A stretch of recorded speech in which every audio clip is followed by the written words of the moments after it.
Man, what's going on? Sure. Oh, hold on. The countdown ain't even going, man. My bad, y'all. Okay, it's like we recording, the countdown ain't moving. That's that return of Antonio Pierce with the clock. Clock management. Bro. Hold up, the clock ain't. The clock stopped. Call timeout. Man. They gonna get on you, Severe. They gonna get on. I know, but they gonna get like, Severe doesn't like anything about the Raiders. Damn, nah, man. Hey, just fast forward and listen to me, man. That's what you do. Exactly, right? That's what listen to Mike. Man. Clock in. Let's go. Make sure to clock in, hit that like button, comment, subscribe, hit that notification bell, all that good stuff, man. Here we go. Great Pharaoh. The gift of Troy is a fabulous fabric from the land of the 5 rivers.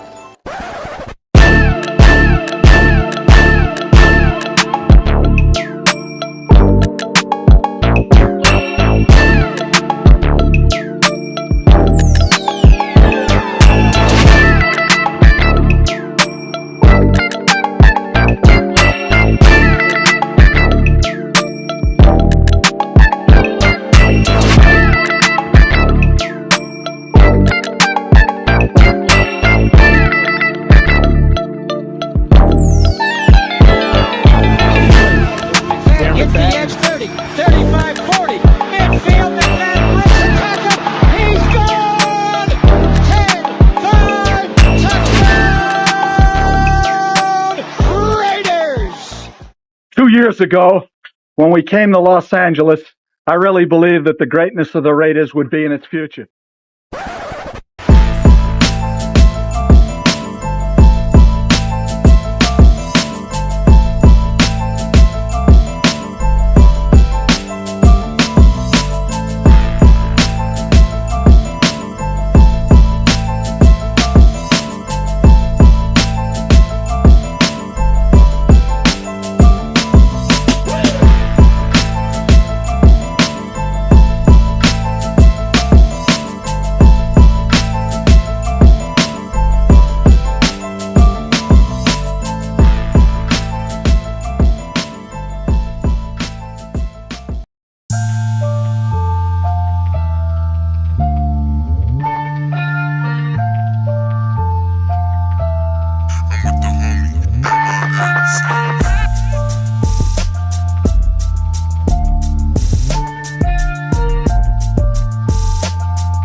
One of them hits now. Heard back from Earth, they just shot a few of my ships down. It's safe to say I'm totally pissed. Wow, my cloaking devices just malfunction. Guess it's time for a sit down. This is the problem I got with humans, mostly the common man. Constantly fucking with energy they don't understand.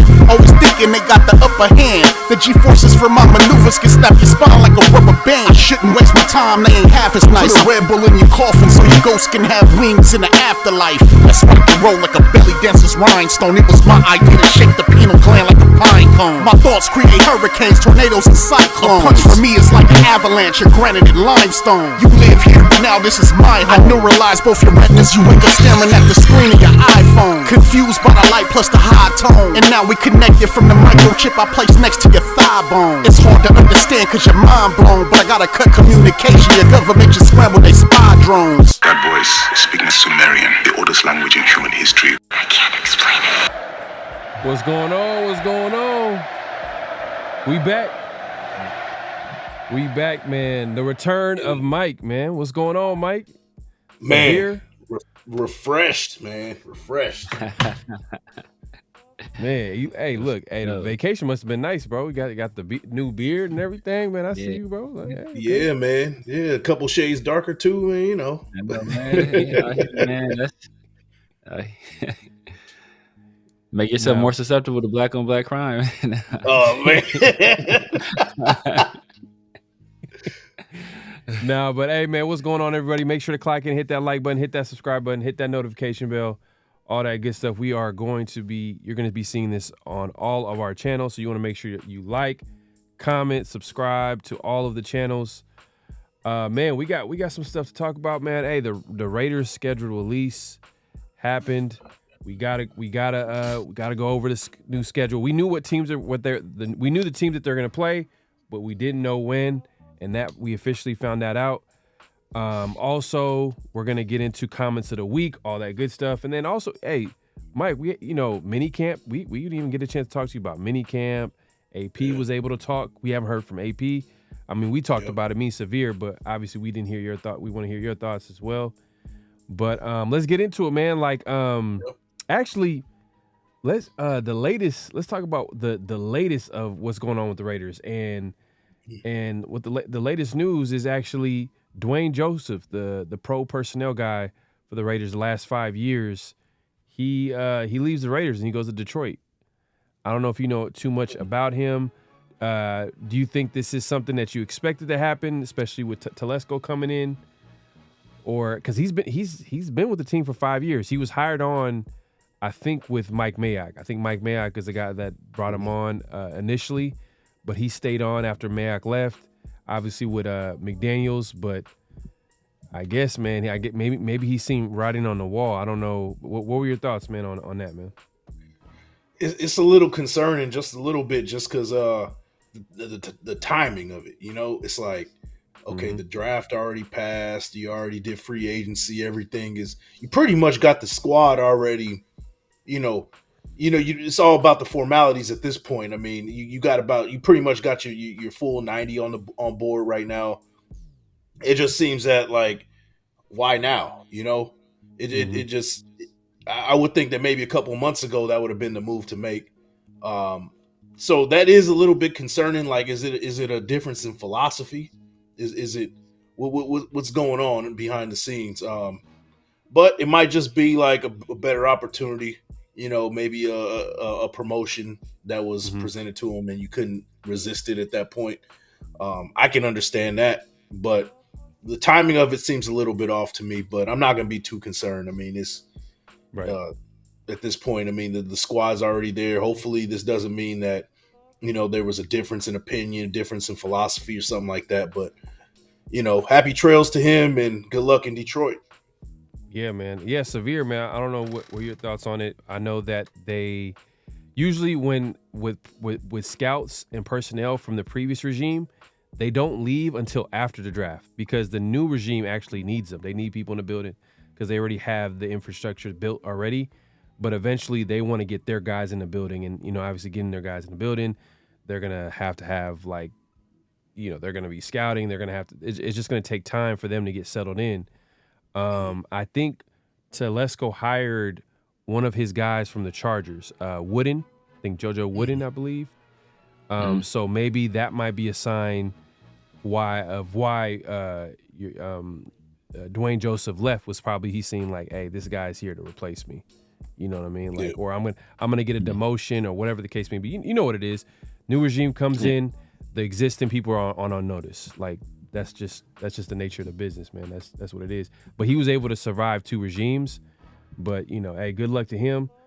What were your thoughts on it, Severe? I mean, do you think that you think it's a big deal? You think it's a big deal, or just one of those just formalities you're gonna get? Telesco just wants his guys in the building. Yeah, it's one of those things that was bound to happen.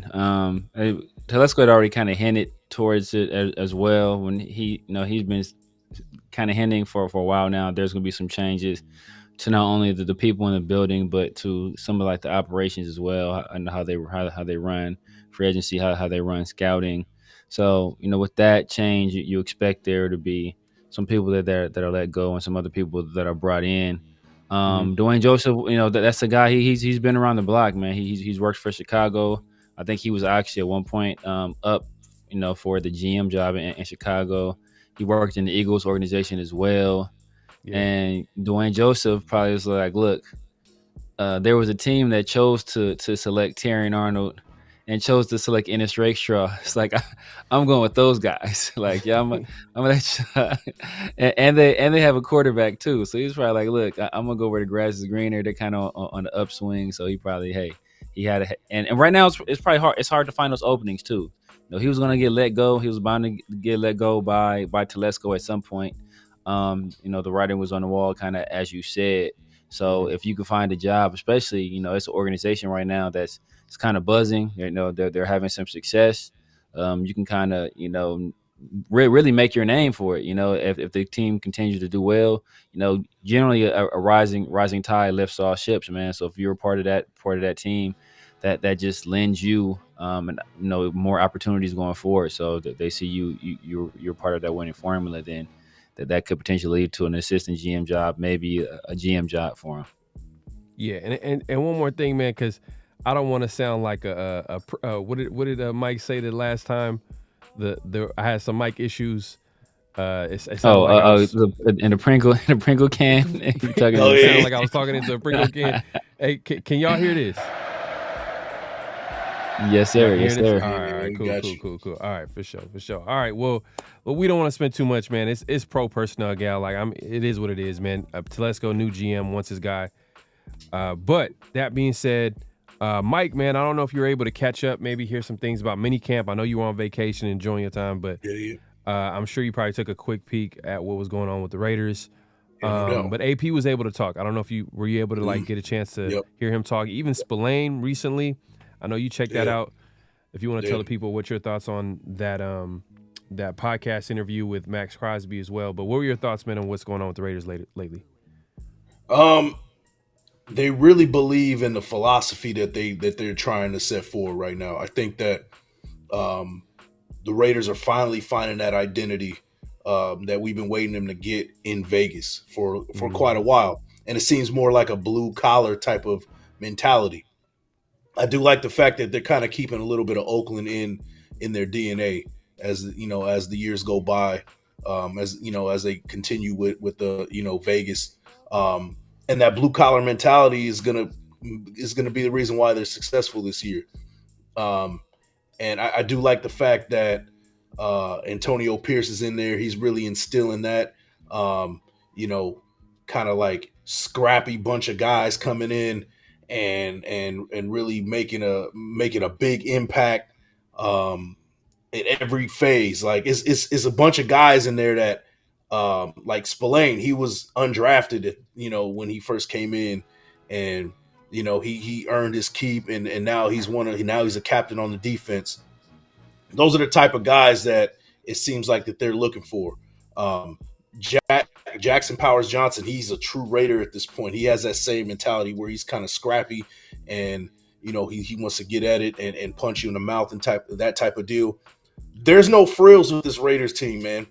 That's what it seems like, and you got to really give the credit to Antonio Pierce and bringing the right guys in, and not just picking just a bunch of dudes, but guys that can fit into what they're trying to do. And I think because of that, they're going to be pretty successful in the next coming years. Yeah. And just to be clear, because I know there's going to be someone in the comment section saying this, It's not a mini camp. It's a rookie mini camp. So not all of not all of the players on the team were there. Obviously, it was just the rookies, the young players on the team, maybe some guys trying to make the team on a tryout basis. Mandatory mini camp is June 11th to the 13th.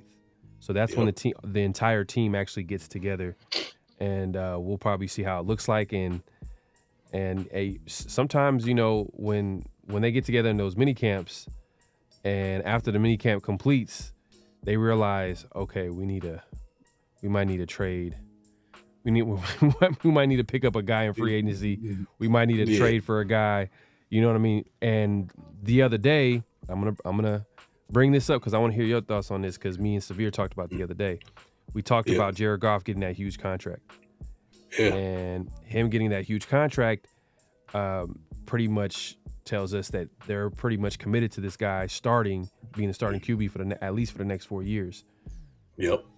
Which means that you got a young QB, second year in the league, who was covering from an ACL, but was one of the top QBs in college, or he was at least a Heisman candidate before he got that ACL tear. And he's about 25, 26 years old now. So he's, like, me and Severe agree, like, he's not getting any younger. So it kind of makes sense for the Lions to possibly trade him while his value is kind of high right now, especially with teams that might be. After that mini camp happens, the Raiders could be like, you know what?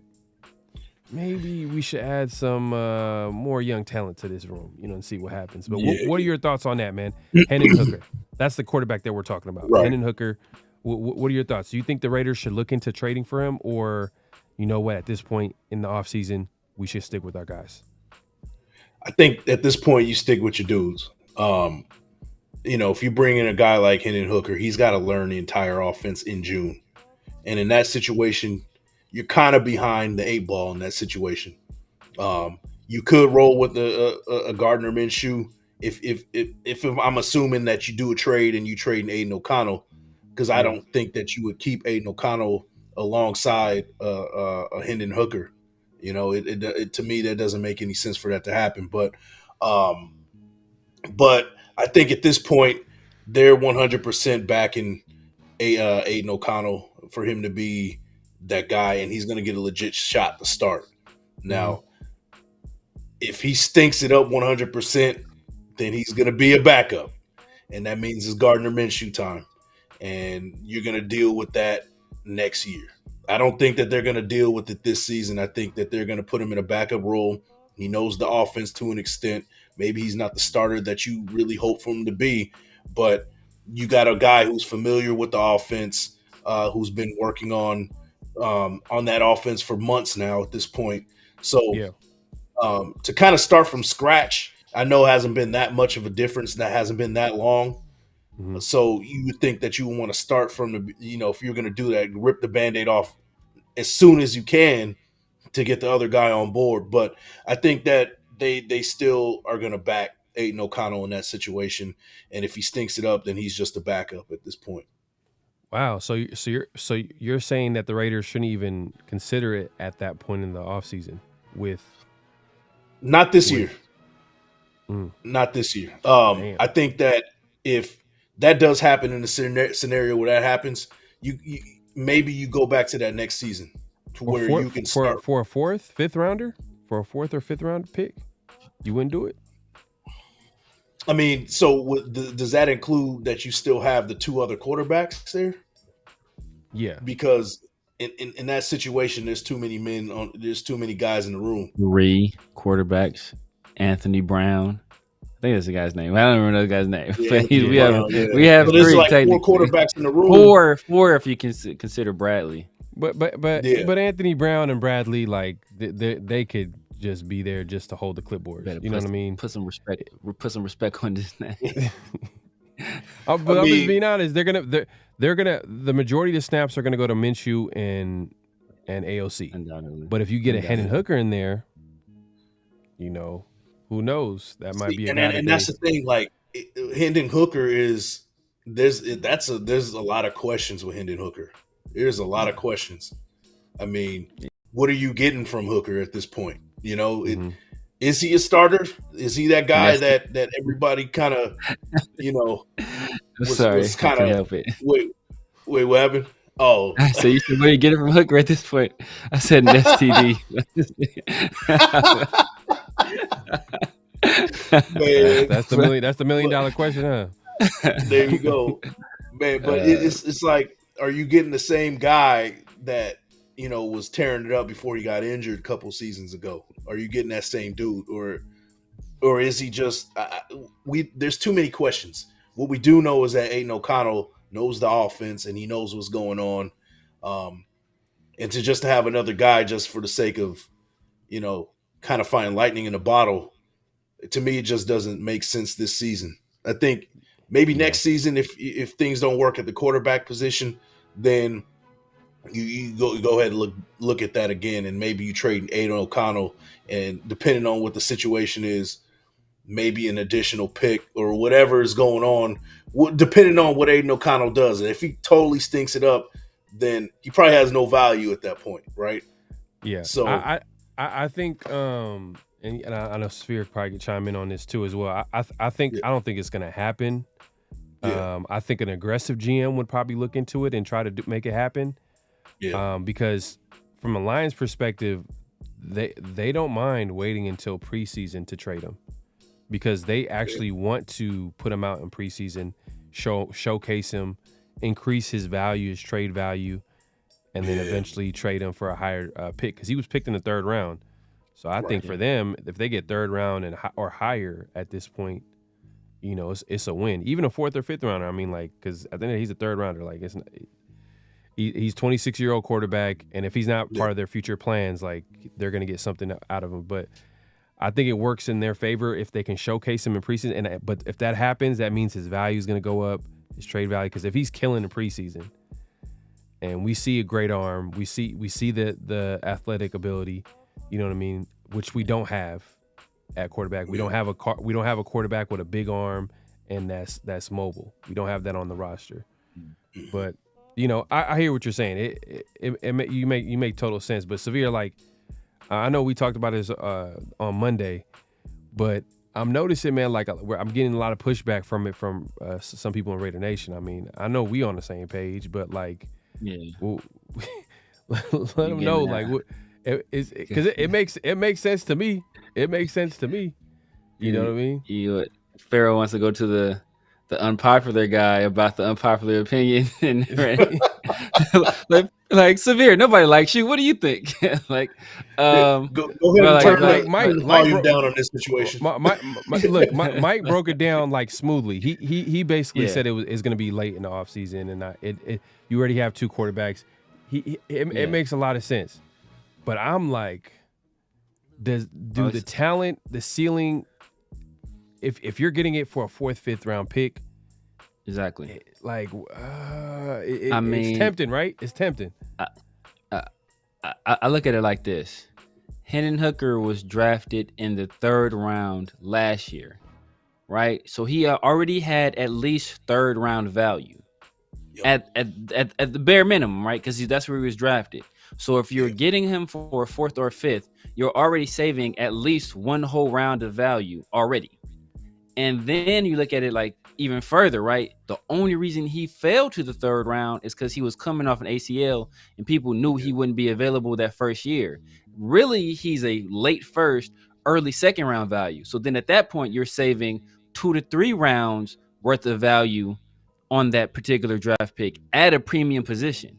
So it like that makes tremendous amount of sense. Even if you don't think he's going to be the guy this year, or to begin the year, even if he's a guy that, hey, we roll out Aiden O'Connell, we roll out Gardner Minshew, neither one of them are good, we still have this ace in the hole. Or even if you still want to redshirt him this year, right? Redshirt him this year, you still have team control over him for another 2 years. Him and Aiden O'Connell are basically the same age. I think he's like 5 months older than Aiden O'Connell. So it's not like you're sacrificing any type of youth there. They're the same age. So, if Aiden O'Connell's going to be your guy going forward, that he would be on the same track as Hendon Hooker. So you're not losing anything in terms of that respect.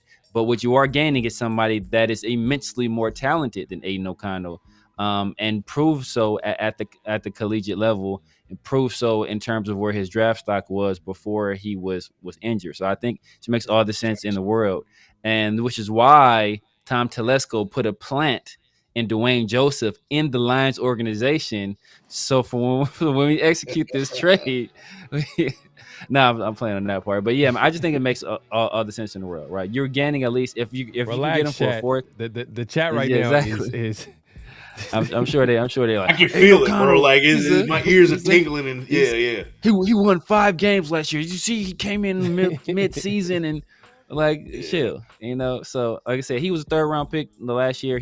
Most people projected him to be a late first, even after the injury. There were a lot of people saying, "Hey, man, this guy's gonna go in the 2nd round." If he wasn't injured, he probably would have went in the mid to late first. So I'm thinking if you can get that kind of value, that kind of talent, that kind of prospect for a 4th or 5th round pick, you do it.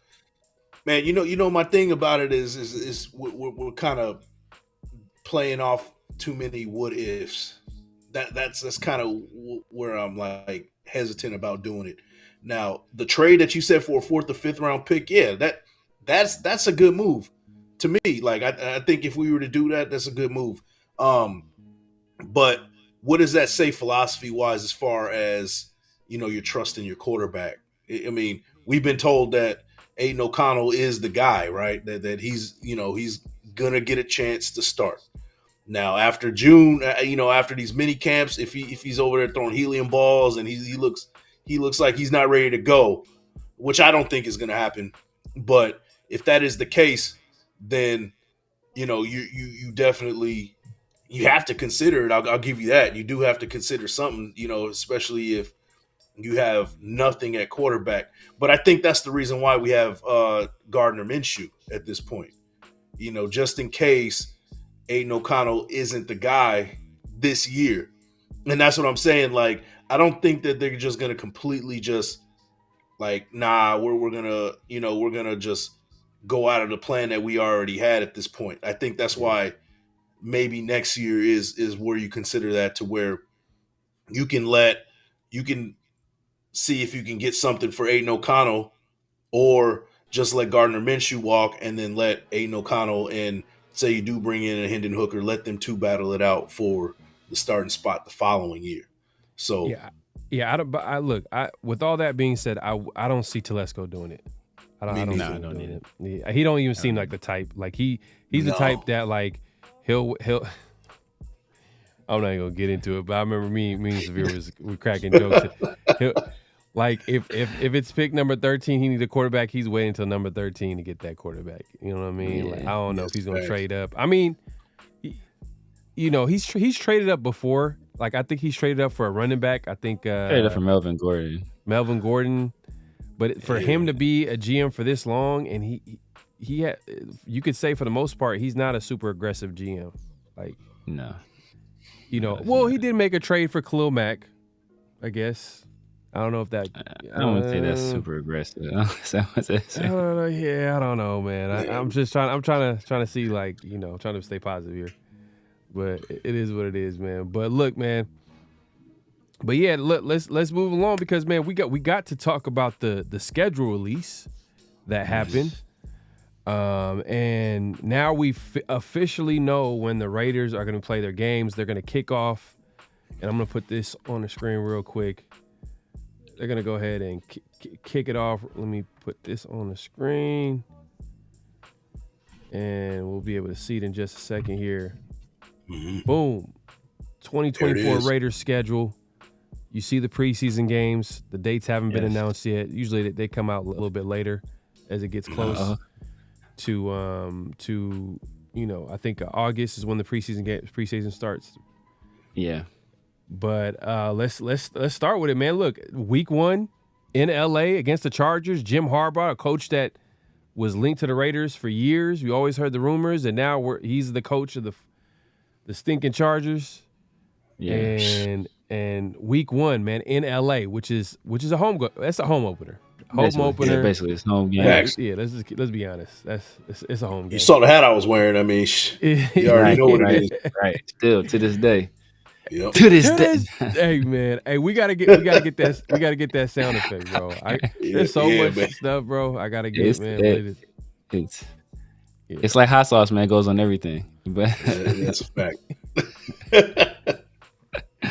Man. But I look at the schedule, man, and there's just one game that sticks out to me, man, and it is a game that I have circled. It is time for some revenge. And I'm looking dead at the preseason game 1 against Minnesota, baby. We put up more than 3 points for sure. Getting more than 3 points for sure. We gonna show first y'all. Drive. We going balls to the wall. First drive, preseason week 1. Starters gonna play into the third quarter, drive, baby. Yep. Starters gonna play into the third quarter in the first preseason game. You know, exactly. Got to show these fools. We putting up 56 in the first preseason game, man. Get everybody Antonio excited. Pierce running up the score, man. Antonio Pierce is running up the score. We going for 2 every single time. Man. Yeah, but all right. So they kick it off against the Chargers. Man, it's gonna be interesting because that first game usually is kind of tricky because you don't really know what either team is gonna do. It's a new year. They're gonna have a new plan. They're gonna look, especially a team coached by Jim Harbaugh. This is his first time being back to the pros, new coaching staff.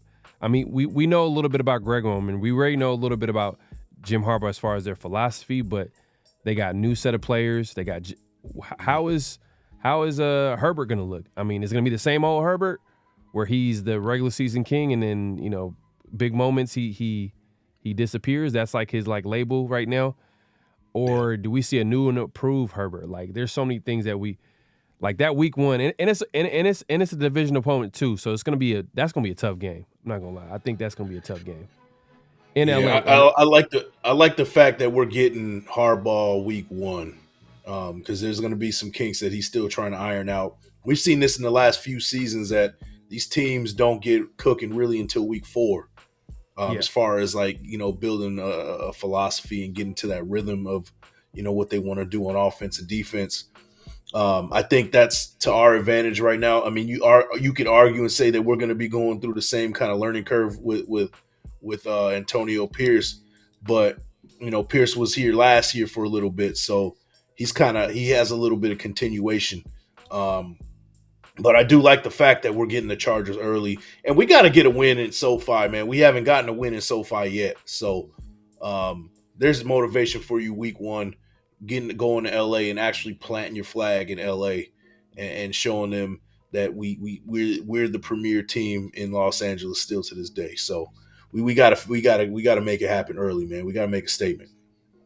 Yeah, and you know what too? One thing we can say for sure, that this is going to be a physical game, straight up. It's going to be a physical game. Jim Harbaugh, we already know his everywhere he's went, he's always built like a physical team, and for what we've seen from Pierce, I feel like that's the brand of football that he wants to play on offense and defense. So this is going to be a big game, a great way to start the year against a division opponent, at home too, at home in LA. Man. That's the best part right there. Hey, can I add something though? I'm looking at the whole schedule in general, right? Our schedule is pretty rough in the middle of it, right? Mm-hmm. But those last 5 games are really winnable games.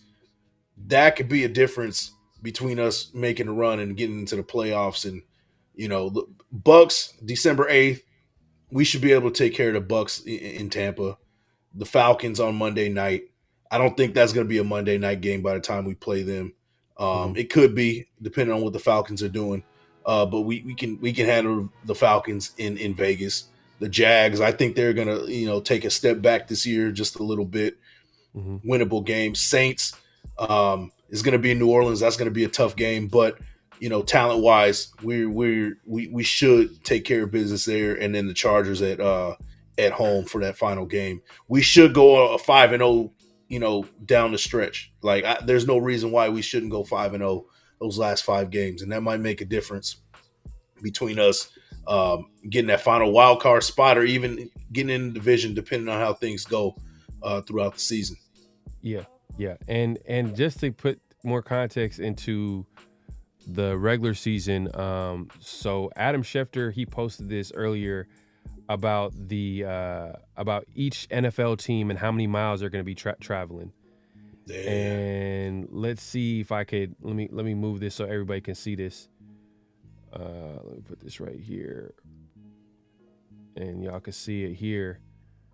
And damn, you can't see it. You can't. All right, you see that? All right, perfect. All right, so basically, this is what I like to see. The Chargers are going to be traveling the most in the NFL. That's going to take a hit on a team. And that's with 26,803 miles, they're going to be traveling the most in the NFL. The Raiders, though, are number 7 at 23,345 miles.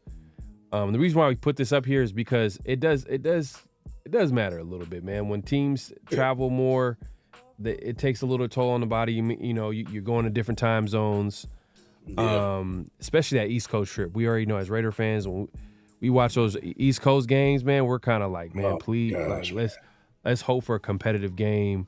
They can find a way to get it out, and some of those games, and we'll get back to the schedule. But this is the list of of all these teams that are traveling. I think Chargers are number 1. Is there anybody else in our division that's?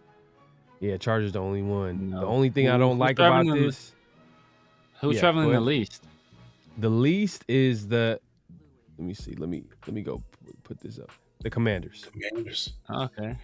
Yeah, those East Coast teams, man. They kind of always have an advantage because all those cities are like right in a couple hour drive. Like it's a quick trip. East Coast bias.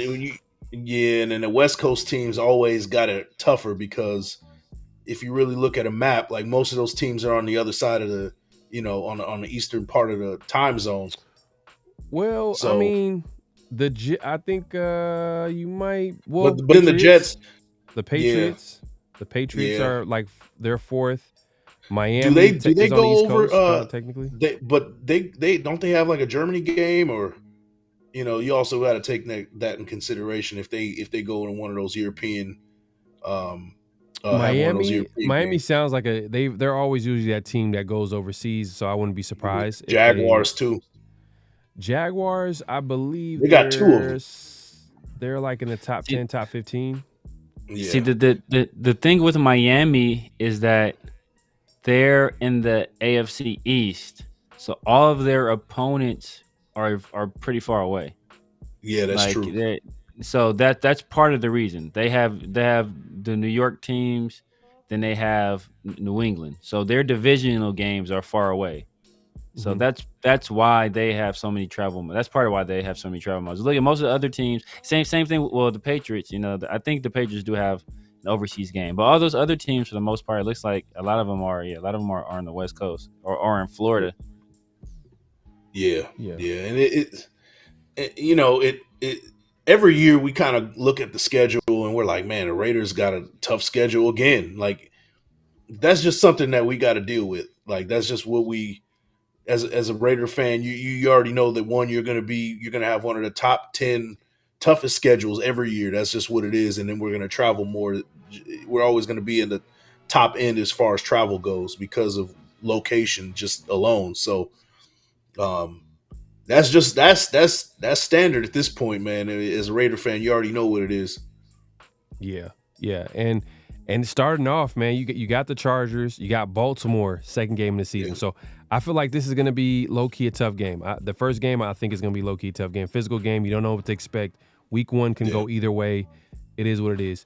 And then you move on to the second game of the season, Baltimore Ravens. That's going to be tough. Lamar Jackson. Yeah, it's gonna be tough, man. That's a top team in the AFC, if not the NFL. Like let's be honest. They did lose their defensive coordinator though, so maybe their defense takes a step back. But they got a lot of talent on that team. And then the toughness of that game is compounded for 2 reasons. First off, you go back to back Harbaughs, so those guys are sharing notes.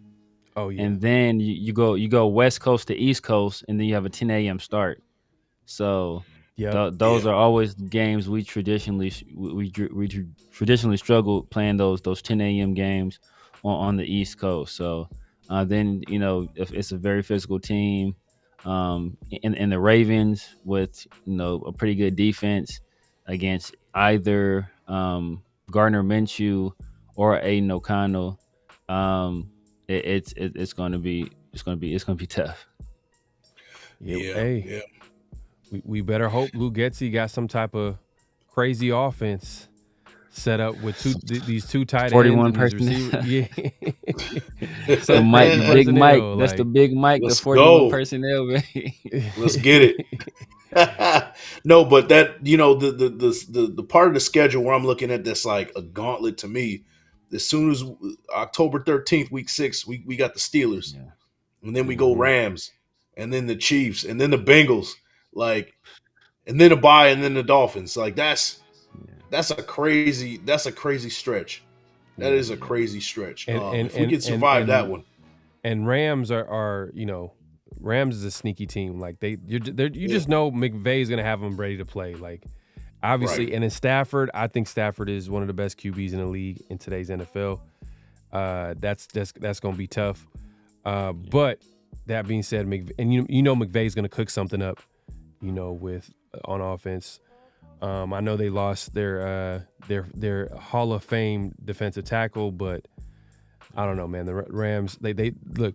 McVay was able to beat the Raiders with Baker Mayfield coming in 2 days before a game on Thursday Night Football. Like, come on, man. But yeah, going back to the beginning of the season, Panthers, our second home opener. This looks like a W right here. I'm not even. It should be. It should be. They got a whole lot of things going on over there. I mean, I'm sure Bryce Young has heard all the Raider fans talking about how much better Aiden O'Connell was than he is. So I'm sure he's gonna take that personal. But if we look at the first 4 games, right? We look at the first 4 games. To me, in my opinion, 3 out of the 4 games are going to be tough. Oh yeah, division game, hardball, physical game, second hardball. You already know Ravens one of the best teams. Then you gotta thank you NFL guys, and then the Browns, good defense. One of the best defenses in the NFL, like led by Myles Garrett. To me, the Raiders are on that trajectory of being what the Browns are as far as defense goes. And they're almost kind of like a mirror image of each other. Now, the Browns might have like a slightly better defense. Offense, they are what we're trying to do philosophy-wise. They like to run the ball. They got a better quarterback maybe with Deshaun Watson. We don't know what we're getting with him. But, this is a team that, if things work the way they should with the Raiders – the Browns were what they were like 11-6 last year. We could see something like that. Same kind of mold that the Browns have that they set forward last year is what the Raiders can do this year. It's almost like a mirror image to me. So that game is going to be a slugfest. I think that one's going to be a low scoring struggle of a game. Both defenses kind of going at each other, and first to 15 wins the game kind of deal. Like that's. Right. That's what I see with that game. Well, I'm glad it's not in Cleveland. Cleveland games where their weather. Oh man, I hate those games. Like you can't do nothing. You can't move the ball. You can't throw the ball. But that being said, it's going to be at home. So there's that. So that's in the Raiders' favor. But that's going to be a tough game. AFC North, man, one of the best division football, if not the best. And then you got the Broncos. You got the Broncos, the stinking Broncos, the donkeys. Yeah. That's going to be, to me, that's a winnable game. But you never know, man. Sean Payton, he made it a point to draft Bo Nix. This isn't Russell Wilson and Sean Payton, and obviously Sean Payton didn't like Russell Wilson. That experiment didn't last long. But he was able to draft his guy. He's going to coach him up defensively. The Broncos are good defensively, and this is going to be in Denver. It's going to be a division game. It's going to be. Yeah. Would you say it's a tough game? Would you say this is a tough game, or would you say like this? Because we've won, like the Raiders they're on a winning streak right now, like with the Broncos. I don't want to jinx it, I'm gonna knock on wood. I don't want to jinx it, but Yeah. To me, this game is since it's in Denver, you got to get on top of the Broncos early, hit them in the mouth early, get that crowd out of the game, and that's when the game will start, being smooth. But going to Denver is never easy. That's a tough environment, no matter Yeah. who's on that roster. You still got to take them seriously. But I think with a young team like the Broncos, with a rookie quarterback trying to figure things out, you got to hit them in the mouth early, take that crowd out of the game, and then you'll be smooth sailing from there. yeah, man. So you got the Broncos. You got any thoughts on this, Severe, as far as what to expect from the Broncos? You think it's gonna be a tough game, easy game? Yeah, man. Yeah. I think it's going to be a tough game. First of all, you're coming off that Cleveland game, and we expect that to be an extremely physical game. And then you're going to Denver, and as Mike said, they already have that built-in advantage just because of the altitude. The people don't often take that into account, but that's very, very difficult to play in. So you're coming off what's going to be a knockdown, drag-out battle against two very, tough-minded blue-collar type teams after we play the Browns, then to go directly into a Denver game at altitude, I think that just makes things very, very difficult. And then that streak, man, I'm sure that streak is weighing heavy on the organization, and they're gonna have that game circled on the calendar as, beat the Raiders. Like, we haven't beat the Raiders since before COVID. So, that's going to be something that they want to do, especially if they have, their rookie quarterback. At that point, Mike kind of talked about that 4-game mark is where you kind of see where guys are. If he's starting to kind of figure things out by that point, then that could be a tough situation.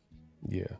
And it's crazy that we're going through these games, but we all know that, like, every year there's always teams that disappoint and there's always teams that surprise.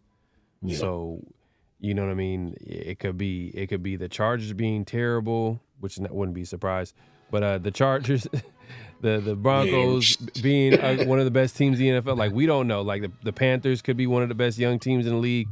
We don't know. At the end of the day, we're basing this off the moves that they've made, the recent history, the coaching staff, the players, the talent. But, like, anything can happen. NFL is a year-to-year league, man, week-to-week league. So, that being said, we play the Steelers right after. Your boy Justin Fields, is he playing this game? Is he returning kicks? Yeah, I was about to say, if he's returning kicks, he might play. Returning kicks. But as of right now, Russell Wilson's the starter. But yeah, man, what are your thoughts on this one, Severe? Man, the Steelers are a tough team, man. We know they're always going to be well coached. They're going to run the ball well. I think they have a great complement of weapons. And I think George Pickens is a tough matchup, especially his style of play. Whether he's matched up against Jack Jones or he's matched up against cornerback 2, whoever we have opposite of Jack Jones, I think he's going to be a difficult matchup for anybody that we have on our team. I think now they have some competent quarterback play. We always expect them to run the ball well and play good defense, play sound football. So I think that just makes it tough, man. We saw this story last year. The Steelers in our house too. They came in and with a worse quarterback, they were able to beat us. So I'm hoping that we got some things figured out. We've improved on both sides of the ball. So I'm hoping we can pull out that win, because I think like by the time week 6 ends, we kind of know what kind of team we're going to be. However we finish after that week 6, we have some kind of middle of the road teams. We play one of the best teams in the league. We play a team that was the worst team in football last year. So I think that's going to be a good barometer of what kind of team we have going forward that year. Not to say nothing can change, but by that time we'll have kind of a good idea of who we are. So if we can pull out a win against the Steelers, I think that will go a long way to saying, hey, you know what, maybe we have something. Yeah.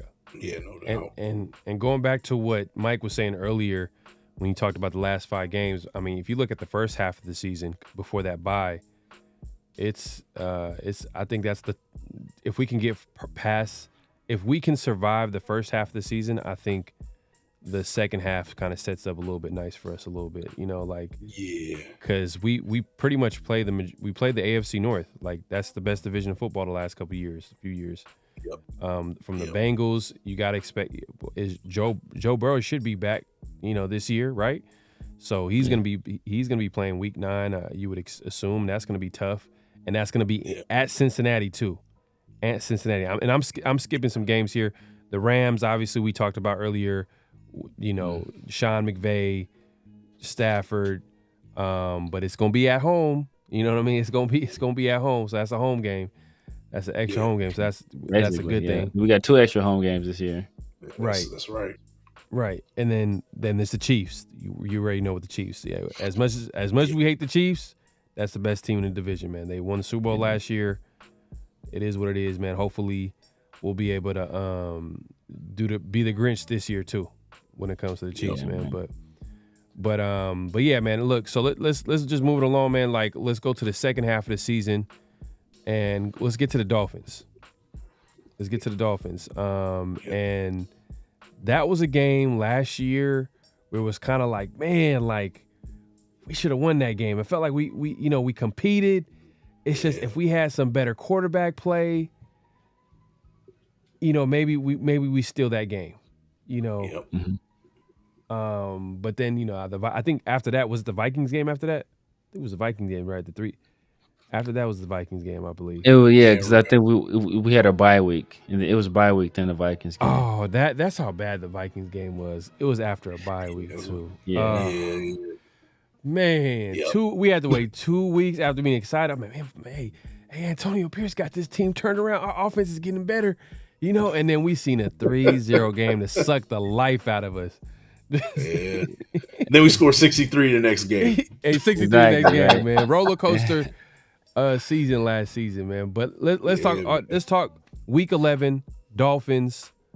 Is it's a game? It's a winnable game in Miami, though. It's going to be in Miami. I mean, so just to kind of rewind just a little bit, and this is going to be a test of what kind of motivator the coach is, Coach Pierce.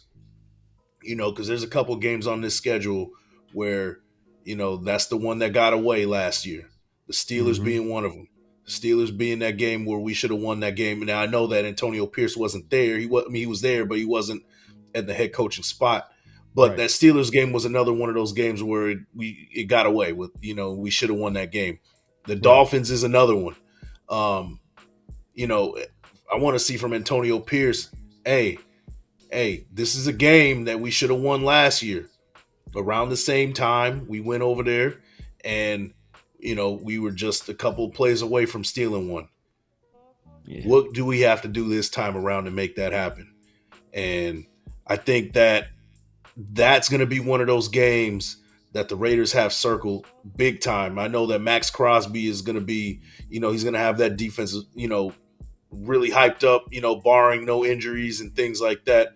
Defense is going to be hyped up for this game as well as the Steelers game. But there's a couple of games in there on the schedule where, there's going to be some redemption, that factor of redemption and that motivating factor. And the Dolphins game is one of those games. If you beat the Steelers and the Dolphins, is a difference between a couple of plays. If you win those games, those 2 games, you're in the playoffs.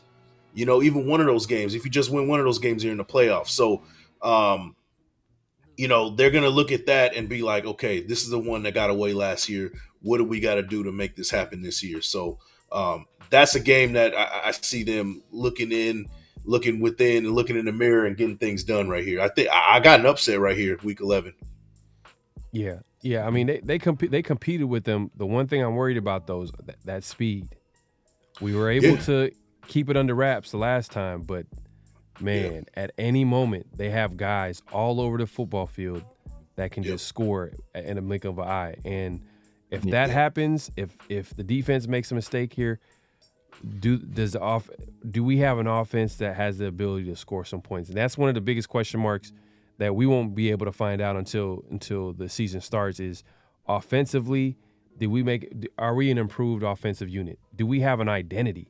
Let's start there. Do we have an identity on offense? Because we didn't have an identity last year. We were just like trying to do whatever it takes to move the ball down. Move the ball down the field, but nothing was working. I mean, you would think maybe run game. I think that's probably you bring back Lou Getsy, who had some success with Chicago as far as coaching a top running offense. Obviously, Justin Fields is the quarterback, so that might have skewed the numbers. But man, I think hopefully, if we have an identity on offense, if one of the surprise players on the football team is the quarterback, like AOC or Gardner Minshew, I'm with you, man. This is a game that we could definitely steal. Yep, 14 personnel, man. Pull 3 tight ends, some counter action, man. Let's go. Get Zamir White cooking. Let's do it. Harrison Bryant getting some PT. Yep, man. One tight end out of the practice squad. Hey, let's put him in there, man. Let's go. Yeah. Four tight ends on the field, man. I want to see it.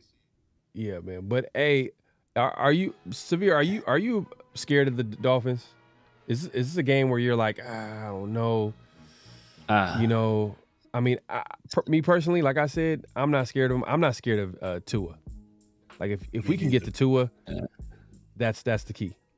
He's spooked. Yeah, I'm telling you. I'm not scared. I won't say I'm scared, but I will say this. There are 2 things kind of working for us, right? We took their best defensive player. We took Christian Wilkins. Mm-hmm. So that is, that was an addition for us. There's going to be somebody that's going to help put pressure on their quarterback and somebody we don't have to worry about. Because I want to say he had, I know for sure 1 sack in that game, possibly 2 in that game, but he had 1 sack for sure. And then Xavier Howard is no longer there as well. So that gives us, one less. That gives them one less chess piece on the other side defensively. So maybe we can do some things there. But when we played them last year, I don't believe they had Devin Achane when we played them. So that's right. And that is a guy who before he got hurt, he was destroying the league. Yeah, like he got hurt. He was destroying the league so much that he got hurt, and for like 3 weeks, he was still the NFL's leading rusher. 3 weeks after he was initially injured. So that's the kind of impact he can have, and that's going to be something that's going to threaten us, because you got to pick your poison at that point. Do you want to drop Trevon Merrick or drop Marcus Epps into the box and play 8-man box to try to stop the run, and then leave Jack Jones trying to defend Tyreek Hill and whoever we have? I already talked about our second cornerback. I'm gonna keep reiterating our number 2 corner, because they're gonna have to either guard Jalen Waddle or Tyreek Hill, and if they don't have that extra safety help, we can be in for a long day if Max Crosby and Christian Wilkins aren't consistently able to get pressure on Tua extremely fast. And even if they can, Jalen Waddle and Tyreek have both shown you get the ball in their hands, they can take a 10-yard dig for 70 and drop 6 on you fast. So I think it's going to be a battle of wits between McDaniel and Patrick Graham, and I'm hoping that that Patrick Graham can win that matchup. Yeah, and the Raiders did a great job of keeping those big plays to minimum. Like, it was a great defensive performance by the Raiders, but it just, offensively, that's going to be a big key. But I'll say this, though, man, just to leave it like this, man. Christian Wilkins better be the game MVP. Man, going against your former team, you know what I mean? Let them know, like, the reason they should never let you go. Never let you hit free agency. Hopefully he has his biggest game of the season against the Dolphins, and it equals to a W. But we got back-to-back divisional games. You know what it is. I always look at division games tough no matter what. Like, it is what it is. But we got Broncos, obviously, in Kansas City in November. And this is just not any November game too. This is gonna be a Black Friday game. Yeah. at so it's gonna be a Black Friday game. So I guess you could take that for what it is. I mean, it's not a Thursday night game. It's a Friday game, so maybe more time to rest up instead of playing on Thanksgiving or something like that, or just having a regular Thursday night game. So take that for whatever it's worth. And I think this is probably this one of two primetime games. Yeah. Yeah, I think so. Yeah, that's another thing too. Is it the Falcons, the second game right here, right? I think it's Yeah. a Sunday night game That right one and the Falcons are Yep. the only primetime games we have. here. Yeah. And now we Oh, fast you forward know. to And now we fast forward to what Mike was talking about earlier, these last 5 games here. You got the Bucks, you got the Falcons, the Jaguars, the Saints, the Chargers. Winnable That's games, man. Yeah, that's hey man, if the Raiders, if they can hang in here the first half of the season, keep it competitive, steal some games here. Look, last 5 games is setting up real nice for them, and I think this is definitely a winnable. It's still early, man. We going and I don't know if you guys want to do like predictions of the record. I mean, it's a little too early for that. Too early for that. Yeah. It's too early because injuries. We gotta wait till training camp. We want to see what the product looks on the football field. But at the same time, like you want to see who's hurt, who's healthy. But yeah. That being said, man, is there any games that pop out here that could potentially be a tough game? I know you said the last 5 games is winnable, but that game versus the Saints, that's going to be a game. Like I said, I think that's going to be a potential Sunday night game that might get flexed to Sunday night because just for playoff implications from both sides, the Saints probably going for the division or maybe a little like a wild card spot at that point, and the Raiders still probably in playoff contention at that moment as well. So that game has a potential to be a lot of playoff implications, and for the Raiders to go on the road at week 17 and in a must-win situation possibly, with the possibility of Derek Carr ruining the party for the Raiders. It's a lot of storylines behind it, and I can see that being a game that they flex later on. That's a tough environment to play in New Orleans.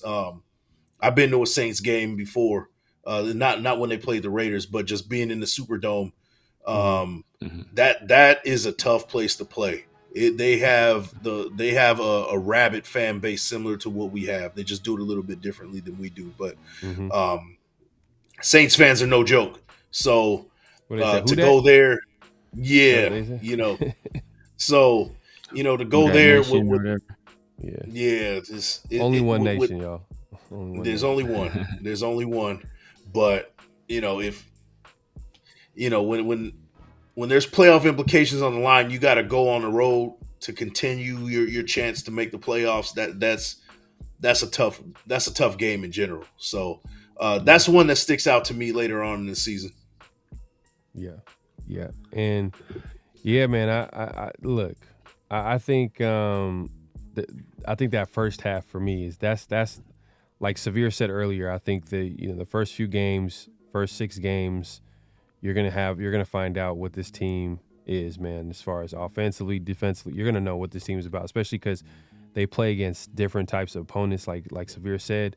But I'll even say like that first half of the season, if they're able to survive that and come out like with at least a winning record or 500 at least, man, that the schedule, like I said, it opens up in the end, man. I mean, the last 5 games, like Big Mike said, and then like I think this is where it's, I think right here right after the bye. But look, we're coming off a bye. This is perfect.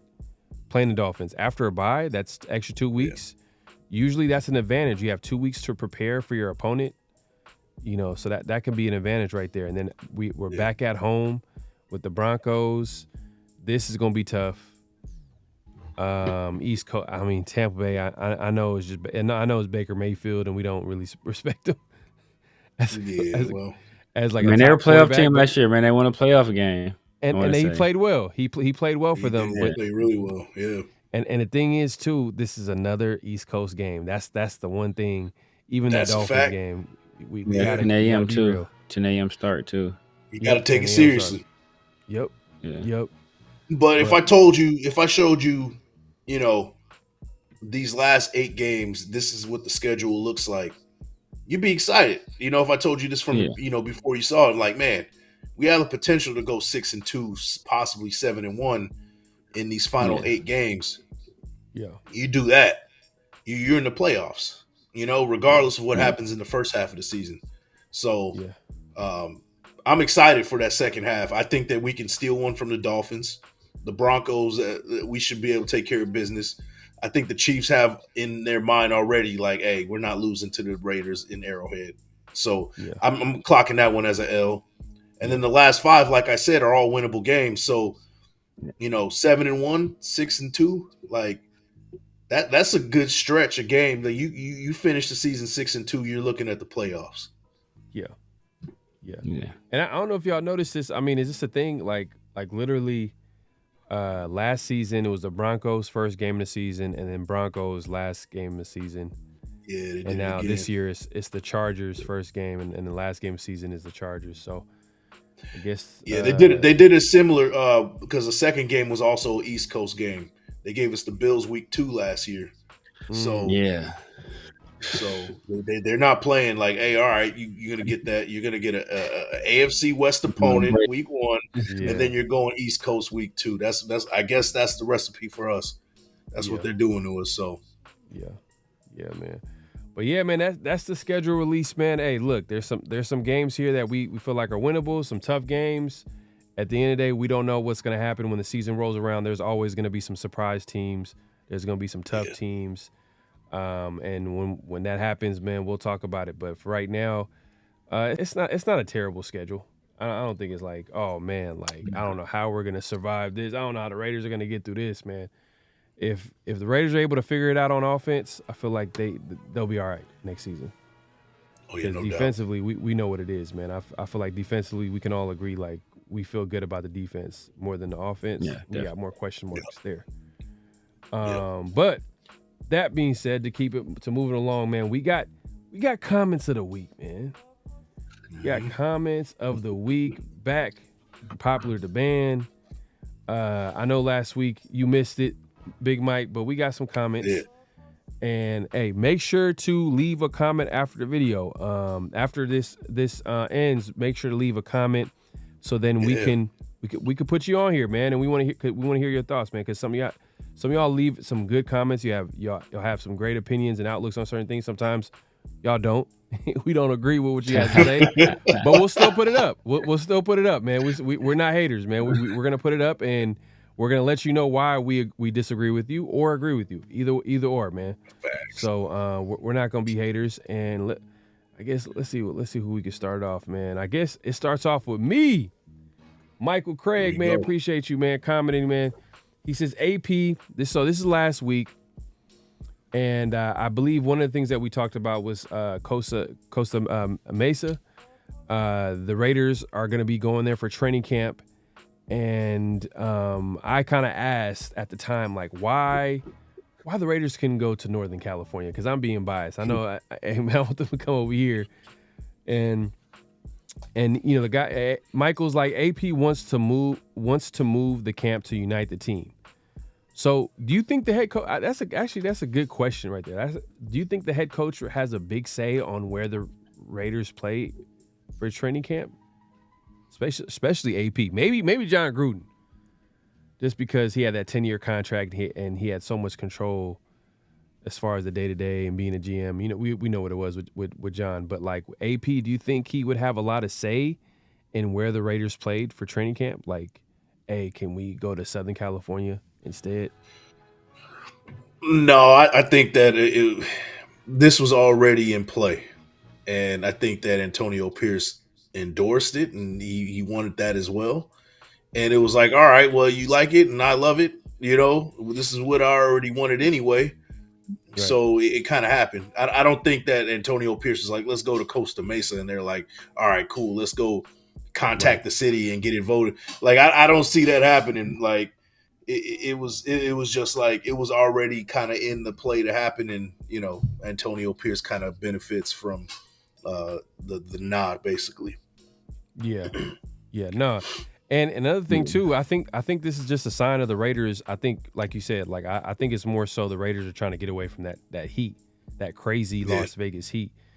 And now instead of waking up like 2:00 in the morning or 4 or 5 o'clock in the morning to have practices, now they can have practice like normal teams do. And I think the Raiders just seen an opportunity there.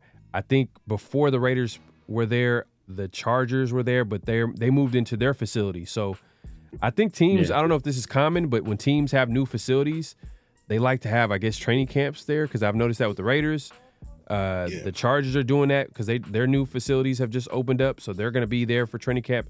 Because before that, I think they have a contract with the city of Costa Mesa, and that it's not up until 2026. So and the Raiders signed a 1-year deal, so it's not even a guarantee the Raiders are going to be coming back next year until that contract is up for the Chargers. So. But AP wants to move to camp. I'm sure he wants the United team either way, so that shouldn't be a question. But I'm guessing they can't do Napa because of the Niners. So from what I heard, they said that Napa couldn't be prepared or open in time for the Raiders to come there. So that's what I heard from the beat writers, from people. So Napa was considered, but it wasn't an option based off a lot of different factors, I guess, because they weren't prepared for the Raiders to even have a training camp there. So there's a lot of things that go into that. But that being said, the Niners are taking over the Bay Area. I'm just letting you know, I'm in the Bay Area. It's like crazy. Like, I know there's Raider fans out here, y'all here, but it seems like with all these Niner fans, and a lot of them are bandwagon. I think some of these fans, I think they were Raider fans, but they just like, you know what? They went to Vegas. I'm just gonna put on a Niner hat so I can go to the games, and it's convenient. Like, and it's so convenient when they're winning too, right? Like, let me go ahead and take this Raider hat off and put on like, come on, man, that's weak as hell. But if that's your mentality, go ahead, and you weren't built for this anyway. But I will say this, man. Like, I really hope that at some point they do give back to the city of Oakland and bring the Raiders for a joint practice with the 49ers in Napa at some point. If it's not this season, then next season. Man, because it's tough out here, man, because Oakland is about to lose the A's. The Warriors left. They went to, I mean, not too far, but they went to San Francisco. They went to a different city. So you got a team that was originally in Oakland, and they're going to San Francisco. Man, it's right. The city of Oakland doesn't have any sports teams, and that's a whole different conversation. There's a lot of different reasons why that is. Right. If you ask Mark Davis, he'll point the finger at the city of Oakland, but also the owner of the A's. The A's, man, like how they blocked them from extending their lease. Like, a lot of it is like politics or whatever. But yeah, man, it's tough, man, because the Bay Area, they're going all in for the 49ers right now, and it's annoying as hell, man. But it is what it is, man. The Raiders left. They're in Vegas, and hey, man, that's just what it is. But let's move on to the next comment, and this one is for Big Mike. And my guy here says Bauer's pick reminds me of when the Cowboys picked up Micah. They didn't need a pass rusher, but because Micah was so talented, they had to get him. So this is him kind of referencing, people saying like, oh, well, Bauer's pick is a luxury pick. Like, why did we pick him? Like, and this is him trying to make sense of that. What are your thoughts on that? I agree. Who was this, by the way? I can't see the name. Man, my bad. I think it got cut off. Let me see. It's all good. It's all good. Hey, whoever left this comment, thank you. Just to put out there, this is my favorite part of the show. So, guys, put in all the comments. go ahead and do it, man. We love to hear it. This is my favorite part of the show where I can interact with everybody. But I agree. I think that Sergio, I agree, man. This does remind me of what Micah Parsons, that whole Micah Parsons situation. It was argued at that time that Micah Parsons was probably the best player on the board at that in that draft. It kind of has that similar feel to it. At first, when this happened, I mean, you guys already kind of heard from me as far as what I thought about the Bowers pick. Initially, I wasn't really, I wasn't too big on it, but then because I didn't think it was a realistic situation for us to get a Brock Bowers, I didn't really do any research. But when we had him, I started looking up, his highlights and different things that he brings to the table. A lot of people have him graded really high as a tight end. Some people have him graded higher than Tony Gonzalez coming out of college. If that's the case, then we got something special. And I've said this before, right? I said this last week or a couple of weeks ago. This Raiders team has a potential, if things work out with two tight ends that we do have that are potential stars. We can see something on offense that we've never seen before, as far as like mastering that 12 personnel. Now, back in the day when teams ran the 12 personnel, you would have, that athletic tight end that could run routes, and then you would have one on the line, that big, lumbering tight end who's there just to block as another offensive lineman.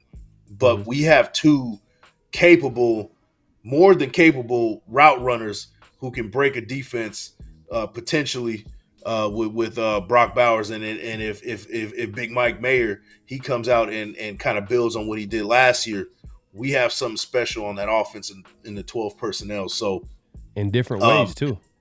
In different ways, you can put them both on the line. You can stack them. You can put one in the slot. And I joked about it, but I want to see stuff from this Raiders offense that we have never seen before in the NFL. I want to see some stuff that will revolutionize offense as far as what we think will be successful, as far as, who's on the field and the personnel and the different plays that we can use. Put a 13 personnel package in there, 3 tight ends, 14 personnel, no receivers, just have 4 tight ends out there, and then, hit people in the mouth with the run game and just have just a bunch of guys just going at you. You know what I mean? And you have 4 capable type of tight ends that can go out there and run routes. How do you defend that? You have to put some big guys out there because you got to defend the run. You got to respect the run. But at the same time, you got to respect their route running ability. So, I want to see some stuff that we have never seen before, and I hope that Getsy is in his bag with that one. So, but long story short, I agree with that comment, man. Thanks, Sergio, for that one. Yeah, man. I hope so too, man. I hope Getsy can figure something out, cook something up, because like we said before, man, I think he's one of the biggest question marks on the team is what are we going to get out of Getsy? It's a big question mark. You can say, facts. Oh well, the quarterback play might have not been the best. He inherited that quarterback. He had to make do with what he had, and it is what it is. But we still don't know what this offense can look like and what he can do with the weapons that we have on offense. But hey, man, we got half the battle. Half the battle is having the players. Now the other half is like, all right, put them in positions to succeed. So hopefully they succeed next season. But let's move it along to the next comment. We're gonna throw this one as severe. This is a special one, man, right here, man. My guy. This is another one I forgot to put the name on. My bad, man. But let me go ahead and read this for you, man. I think we needed a right tackle before a corner. A corner is a crap shoot. I think this is when we're talking about free agency. And we're talking about who we should target in free agency and what we need and what's the biggest need right now. Is it right tackle, corner? But he goes on to say, I think we need a right tackle for a corner, and a corner is a crapshoot almost as much as a QB. We got the best player available, Bowers. Okay, so we're talking about the draft here. Bowers is almost a sure thing. Bowers will be a Hall of Fame player as long as he stays healthy, man. Oh, man, He's going all in right here. The safest pick in the draft was Bowers. Ooh, man. QB, cornerback, and wide receiver, they're all crapshoots. None of the QB drafted this year are sure thing. We need a QB very badly. Hopefully next year we'll take a chance on one of them. So it's on you, Severe, man. What do you got? What do you got for my man right here? So there's so many things to address. I don't know what the target first. So there are a lot of fans who won't remember this. But there was once upon a time there was a offensive tackle. He was supposed to be a sure thing. He was supposed to be a guaranteed Hall of Famer. Like guaranteed, like this guy cannot miss. Right. He is the best player in the draft, cannot miss. And guess what? That guy was a massive miss as a tackle. We ended up moving him to a different position, and he carved out a solid NFL career. The guy's name is Robert Gallery. He was supposed to be like the best tackle prospect, possibly ever. And he failed miserably. We talk about tight ends, right? I've said this before. You look at bust potential based on how the percent of these positions that they get a second contract. The two worst positions are wide receiver and tight end. But go further, right? So, but let's say sometimes there are circumstances that get involved. Maybe a team poaches that guy, they offer him more money. If you look at, and this is data taken from between 2010 and 2019, which 2019 being the last time we have like a full 5 years worth of data based on, when the players were drafted and when their contracts were up. You look at the number of, so you look at all pros of guys that were drafted in the first round. You know what position has 0 all pro guys between 2010 and 2019? Take a wild guess what position that is. Just take a guess. It's tight ends. First of all, you don't draft tight ends in the first round. And when you do draft tight ends in the first round, looks like they aren't making all pros. Guess what position was the 4th highest? Defensive back. Because those guys usually are plug and play guys.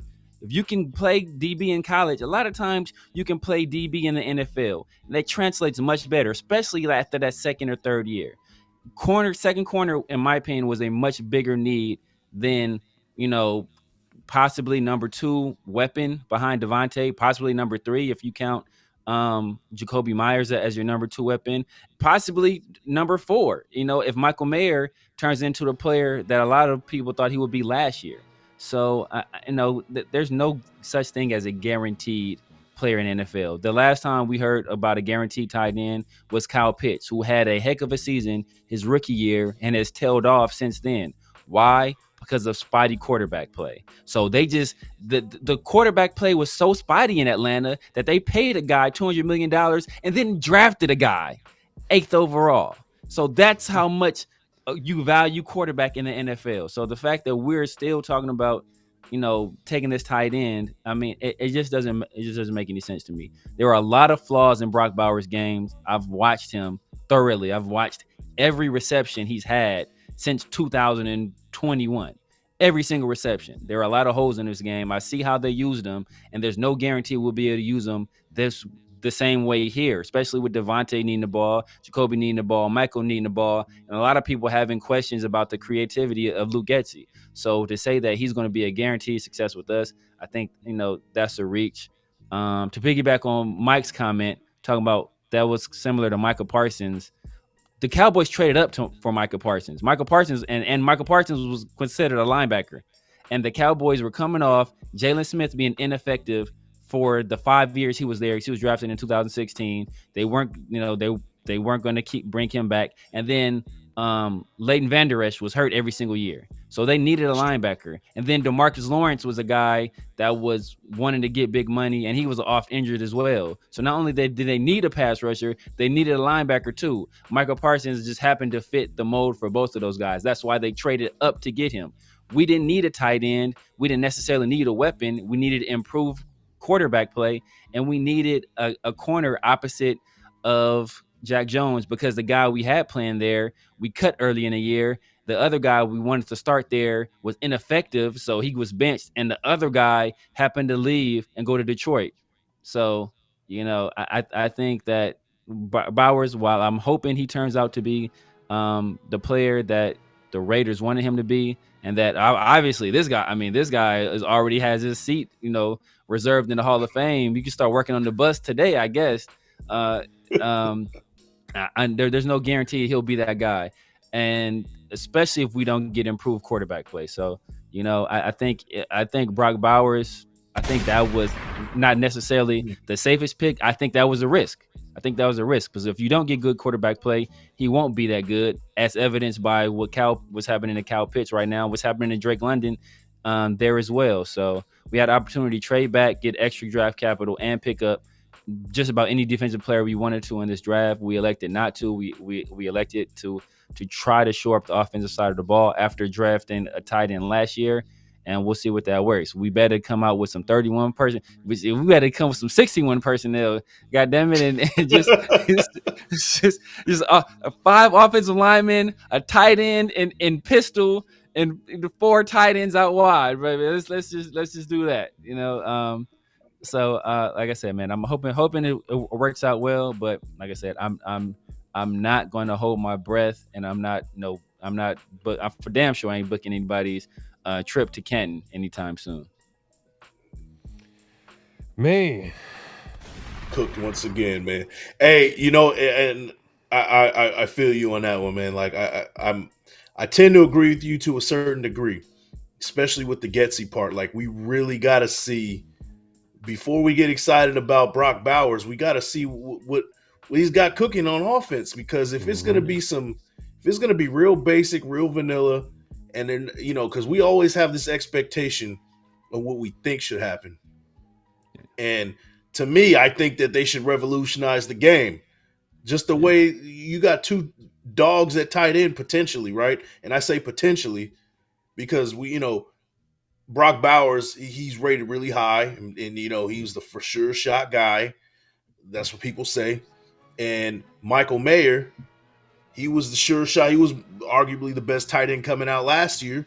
So you got 2 dogs at tight end potentially. You got to do something. Those are cornerstones. So you got to do something that is pretty much centered towards them and revolutionize the game and change the game. And if you're not doing anything short of that, then it's going to be a fail, in my opinion. Yeah. I mean, the thing about Brock Bowers is that we say he's a tight end. I know people keep saying, "Oh, he's not a tight end; he's a weapon." But basically what you're saying is that he's a tweener. He's not quite a wide receiver. He's not quite a tight end. And sometimes you hit on those guys, right? Where, hey, they're too big for a cornerback and they're too fast for a linebacker or safety or whatever. And sometimes you have guys that are kind of these jack of all trades and master of none, and they never reach their full potential just because they don't have a real position. So sometimes it works out in your advantage. Sometimes it doesn't work out in your advantage, right? I don't want to say he's this guy, but JJ Arcega-Whiteside is a guy that was supposed to be, hey, this guy is guaranteed, he can't miss. I want to say he was drafted in front of, was he drafted in front of Justin? Oh, he drafted in front of DK Metcalf. And second round? He was in the second round? No, he was drafted in the first round by the Eagles. And JJ Arcega-Whiteside, and he turned out to be a huge bust. He was supposed to be a guy that was because Metcalf was in the second round. Metcalf was the second round. JJ Arcega-Whiteside was in the first round. So, and he was a guy that was supposed to be, hey, this guy, look at this guy's production in college. He's one of those can't miss prospects at wide receiver. No matter what, he's going to be able to do this in the red zone. He's going to do that, and then he turns out to be a massive bust. So, I mean, that stuff happens all the time. So, I mean, sometimes you catch lightning in the bottle. Sometimes you don't. Yeah. So Whiteside was drafted in the second round. He was drafted. He was drafted in the second round by the Eagles. Okay, he was drafted in front of Metcalf though. Yeah. Yeah, I gotta double check it, but yeah, man. Man, you've been tough on that Bowers pick for sure. You're like one of the strongest critics, man, out here, man. I can't blame you for that, bro. To be honest with you, You gotta show me. Yeah, bitch. But like I said, man, I've watched him. I keep telling people, bro, he's not a traditional tight end. He's not a guy that you can just line up one and just run regular stuff too. That's not what they did at Georgia. It was a whole bunch of tight end screens, a whole bunch of quick outs. Let's get in the ball real fast. It's a whole bunch of stuff schemed specifically to get the ball in his hands quickly and let him. He's elite with the ball in his hand. The ball in his hand, he's elite. But all the other stuff, he's not great at. He doesn't have great hands. He's not great at the catch point. He doesn't run good routes. Nothing else he does good at. But if you get the ball in his hands, he's elite. I've watched every reception he's had since 2021. I've watched 5 or 6 full games. He's not what people think he is. And these people just hear these other people talk about him and they just parrot what they say. I've watched it and I can tell you what I see. I've sent you evidence of what I saw, of the difference between how Michael Mayer can run a route and how Brock Bowers runs a route. They're different. Michael Mayer has the kind of balance where he can, go inside, come back outside, toe tap, get the ball, catch the ball, reception. Brock Bowers doesn't have those kind of skills. He doesn't. And it's not me hating. It's just what I've seen on tape. So until he shows me he can do something different, I'm going to keep that same opinion. And until he shows that, in a regular offense, he can function like that where he's not being schemed open and they're not doing this special stuff and running tight end screens and let's hand him the ball to make sure he gets the ball in his hand. That's all well and good. That's all well and good in college where you're the guy and you're guaranteed your touches. But when you get to the NFL, you have to be a cog in the wheel. It's not always like that. We've seen time and time again these elite wide receivers in college. Dwayne Jarrett. I was just talking about Dwayne Jarrett. Dwayne Jarrett, by some, was considered the best wide receiver in college football. He was behind Kelvin Johnson. He was my favorite player coming out. And he was so good because the USC was throwing him the ball all the time. They were scheming him open, doing all this stuff to make sure he got the ball. He got to the Panthers, got to the NFL. That stuff wasn't working no more. So now it's you, mano a mano, with the guy across from you. Can you use your fundamental skills to beat this guy? That's what it comes down to. And he couldn't do it. And I haven't seen anything on tape that says Brock Bowers will be able to consistently do that. I don't know, man. You said he's a terrible route runner.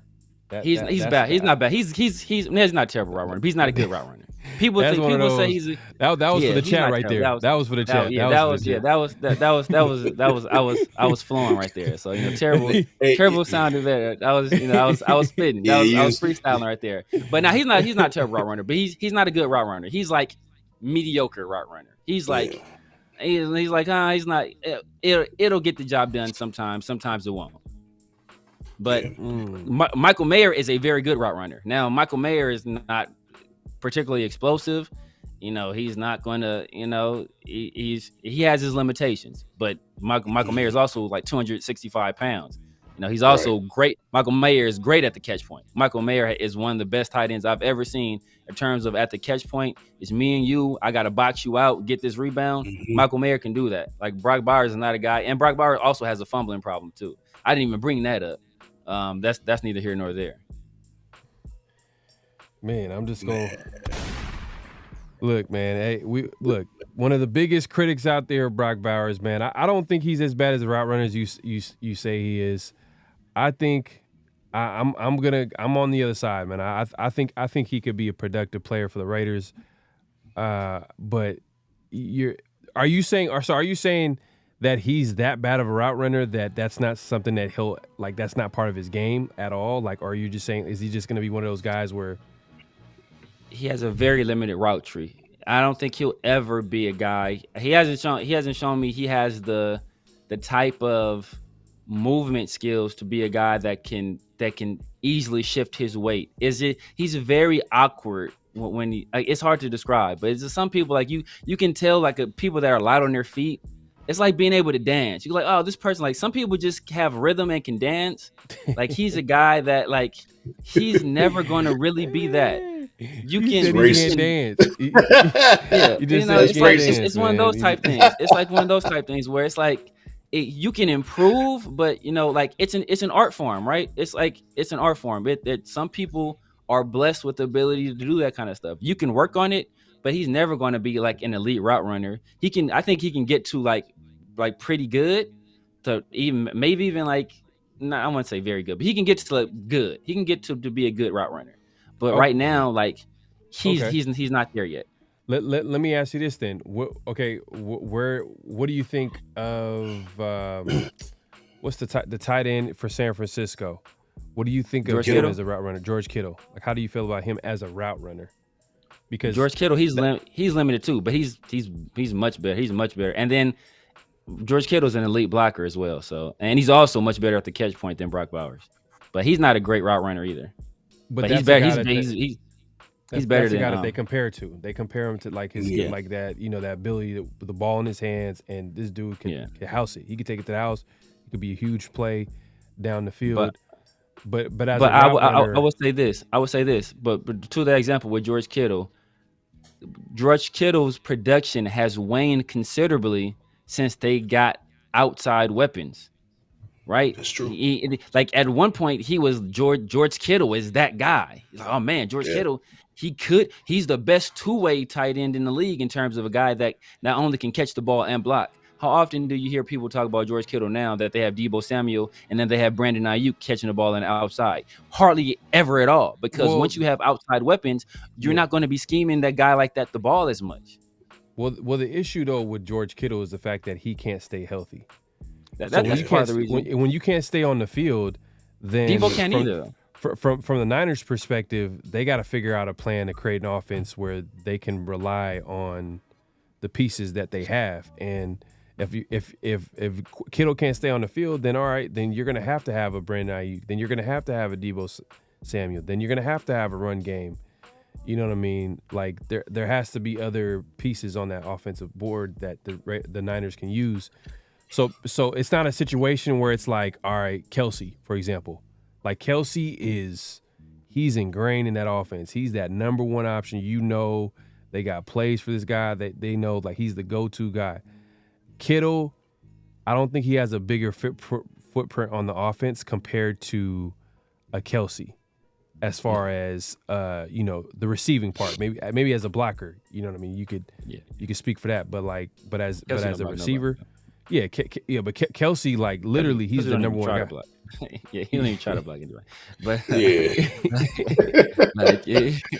didn't even try to block anybody. But the thing about Kelsey is that Kelsey's also he's much lighter in the feet. He's a much better route runner. Like Brock Bowers is light years ahead of Kelsey as an athlete. Like it's not even close. As athletic wise, Brock Bowers is quite possibly I can't even think of any other tight ends, but he's top 5 in tight end already in athleticism.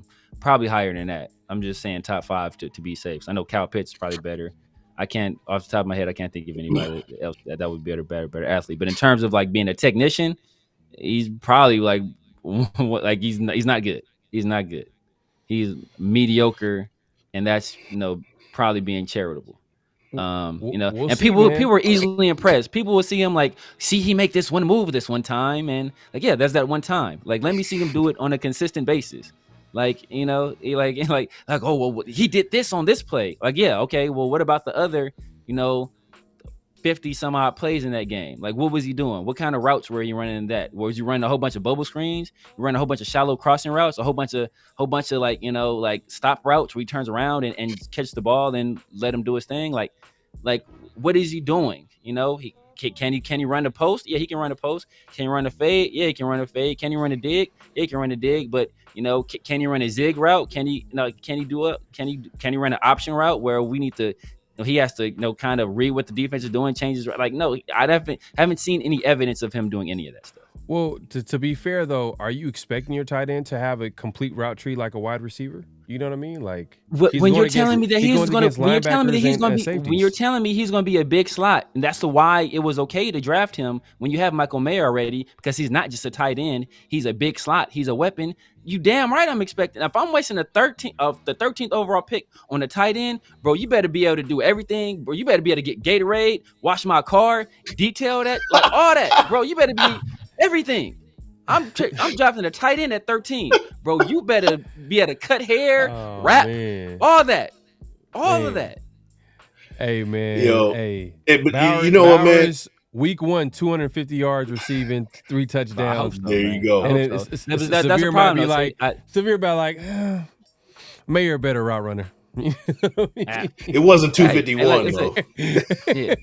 No. What like he can still be highly effective. He can still be highly effective, but he also has, like I said, it has to be schemed for him.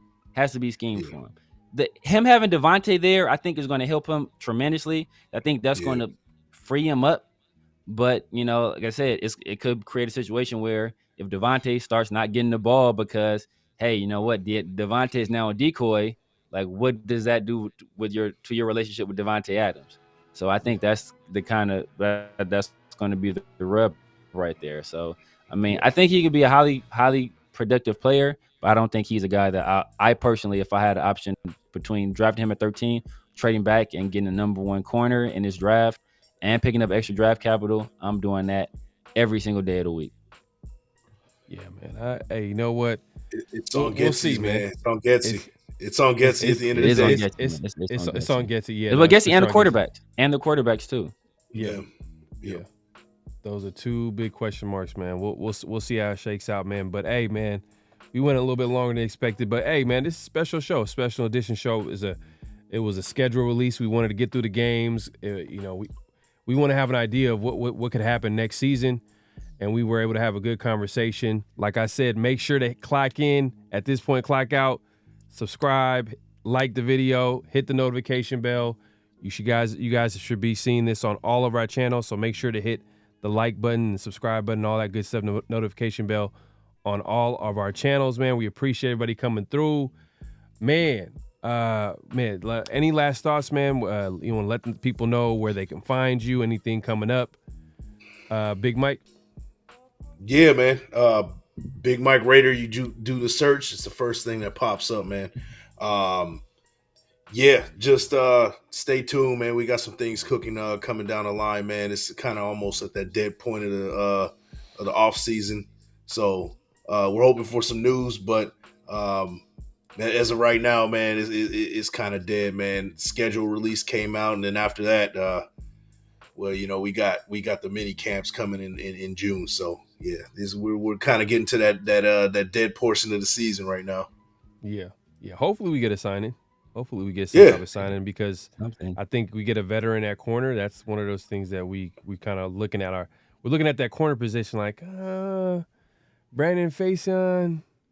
I don't know, man. Maybe we should get someone else in there to compete.